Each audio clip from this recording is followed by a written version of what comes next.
Welcome to the deep dive. We usually tackle a whole stack of research for you guys. Right. But this time, it's a deep dive into a single document that you sent us. Yeah. Called bruh.pdf. Mm. And let me tell you, this one's got us scratching our heads a bit. Oh, yeah. It's not every day we get a document that's just the word bruh repeated over and over and over again. Yeah, it's definitely unique. Right. I have to say, my first reaction was, is this some kind of joke? Uh-huh. But then I got curious. Okay. There's something almost compelling about this relentless repetition. Exactly. And that's what we're here to figure out. Yeah. What can we possibly learn from a document that seems so simple on the surface? So let's dive right in. Okay. We both took a look at bruh.pdf and, well, it counted. Okay. There are exactly 420 pages each filled with nothing but bruh. 420 pages. Yeah. That's a commitment to bruh, if I've ever seen one. Right. It's hard to believe that's an accident. I agree. It seems too deliberate to be random. Yeah. So if we assume there's an intention behind it, okay. What could it be? Yeah. It's like a one-word message screaming to be decoded. It really is. Right. And without any other context, we're left with this stark repetition. Mm-hmm. Just bruh, page after page. Yeah. It's almost like a minimalist art piece forcing us to confront the word itself and all its potential meanings. Okay, so let's talk about bruh. Sure. It's a word we hear all the time these days, but what does it actually mean? It seems to change depending on the context. You're absolutely right. Bruh is incredibly versatile. Mm-hmm. It can express everything from excitement to disappointment, agreement to disbelief. Right. It can be a greeting, a way to emphasize a point or even a placeholder when you don't know what else to say. Right. It's like the Swiss Army knife of slang. Yeah. But how does that help us understand bro.pdf? We have all these potential meanings swirling around, but no clear indication of which one the author intended. That's the challenge, isn't it? Yeah. We have to look for clues within the repetition itself. Is there a pattern, a rhythm, a subtle shift in the way the word is presented that might give us a hint? Okay, I see where you're going with this. Okay. So back to the document itself. Yeah. 420 pages, all bruh. Right. Is there anything else we can observe that might be significant?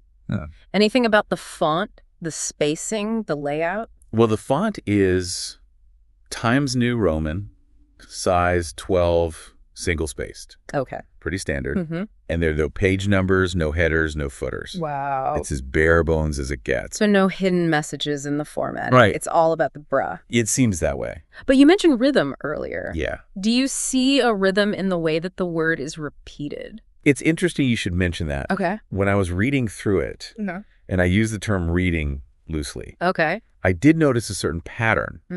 It's not a musical rhythm, but more like a visual one. Okay. The way the word is repeated on the page line after line, it creates a kind of visual pulse. A visual pulse. That's Yeah. intriguing. What do you think the significance of that might be? I'm not entirely sure yet, but it feels important. Okay. It's like the author is using the repetition to create a mood, an atmosphere, Uh-huh. almost like a heartbeat, a constant reminder of the word's presence. So we have this visual pulse, this overwhelming sense of repetition. Yeah. And we know bruh can have a wide range of meanings. But how do we connect those dots? How do we begin to extract meaning from this sea of bruh? That's where things get really interesting. Okay. And that's what we'll explore next time. All right, sounds good. Stay with us, deep divers. We're just getting started. Welcome back to the deep dive. We're continuing our exploration of bruh.pdf, this fascinating document that's nothing but the word bruh repeated for 420 pages. And we were just talking about this visual pulse, this rhythm created by the sheer repetition of the word. Right. It's like the author is using repetition to hammer home something, but what? You know, it makes me think of those minimalist art pieces, like a single color painted on a canvas. They can be surprisingly powerful, even though they seem so simple. That's a great comparison. Minimalist art often forces the viewer to engage more actively with the work. Right. It's not about passively observing a complex scene. It's about experiencing the essence of an idea or emotion. So are you suggesting that bruh.pdf is a kind of minimalist literature?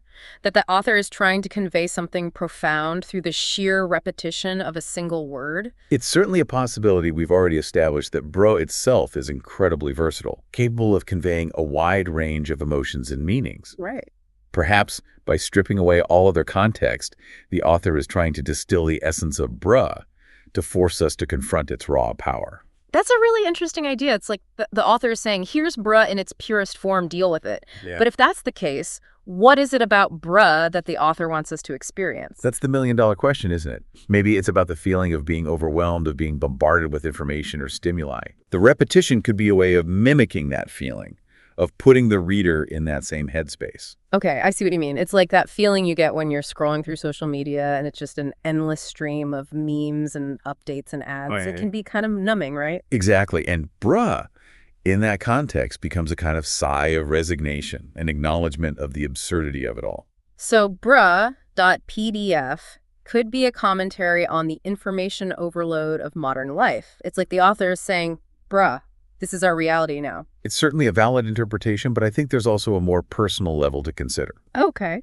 Maybe the author isn't necessarily making a grand statement about society, but rather expressing a personal feeling of exhaustion, of being at a loss for words. Like they're so overwhelmed with whatever's going on in their own life that all they can muster is a bruh. Precisely. And the repetition becomes a way of amplifying that feeling, of stretching it out over 420 pages. You know, it's interesting to think about it that way because we often associate bruh with casual conversation, with humor or irony. But in bro.pdf, it takes on a much heavier weight, a sense of almost existential exhaustion. It's almost like the author is pushing the boundaries of the word itself, exploring its limits. Okay. What happens when you take a word that's usually fleeting throwaway and give it this kind of monumental presence?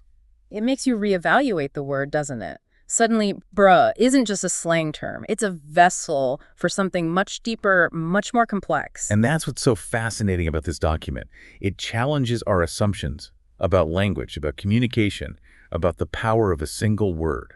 I'm really glad you brought that up because it makes me think about how bro.pdf fits into the broader context of art and expression. Okay. Is this a form of literature, performance art, a social commentary, or is it something else entirely? That's a great question, and it's one we'll pick up when we get back to part 3. Sounds good. Welcome back to the Deep Dive. We've been having a fascinating conversation about bro.pdf, a document that seems to be both incredibly simple and surprisingly complex at the same time. It really has, it's challenged us to think differently about the meaning of bruh and the power of repetition. We've talked about how it could be a form of minimalist art, a commentary on information overload, or even a personal expression of exhaustion.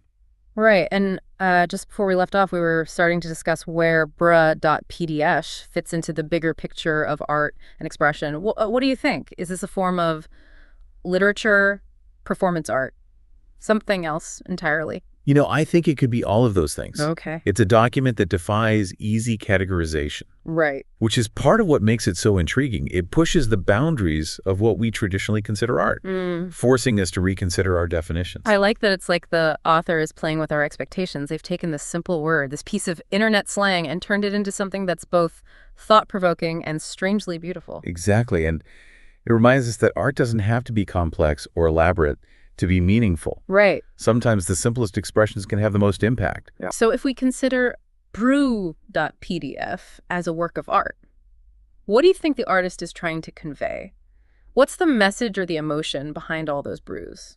Well, as we've discussed, there are many possible interpretations, but I think one of the key takeaways is the feeling of being overwhelmed by the modern world. Okay. The endless stream of information, the constant pressure to be connected, Right. the feeling that everything is just a little bit much. Yeah, and brew becomes the perfect expression for that feeling, doesn't it? It's a word that can encompass so many emotions, exhaustion, resignation, amusement, even a kind of detached acceptance. Absolutely. It's a word that reflects the complexities of our time, and in brew.pdf, that feeling is amplified by the repetition, Right. creating this sense of being trapped in a loop, a never-ending cycle of gruh.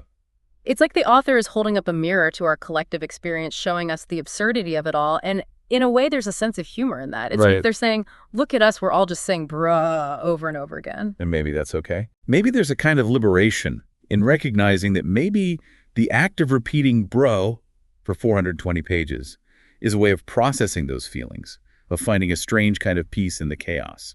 I like that idea. It's not about finding a solution or an answer. It's about acknowledging the feeling, sitting with it, and maybe even finding some humor in it. Exactly. It's about embracing the bruh. Well said. So as we wrap up this deep dive into the mysterious world of brew.pdf, I want to turn it back to you, the listener.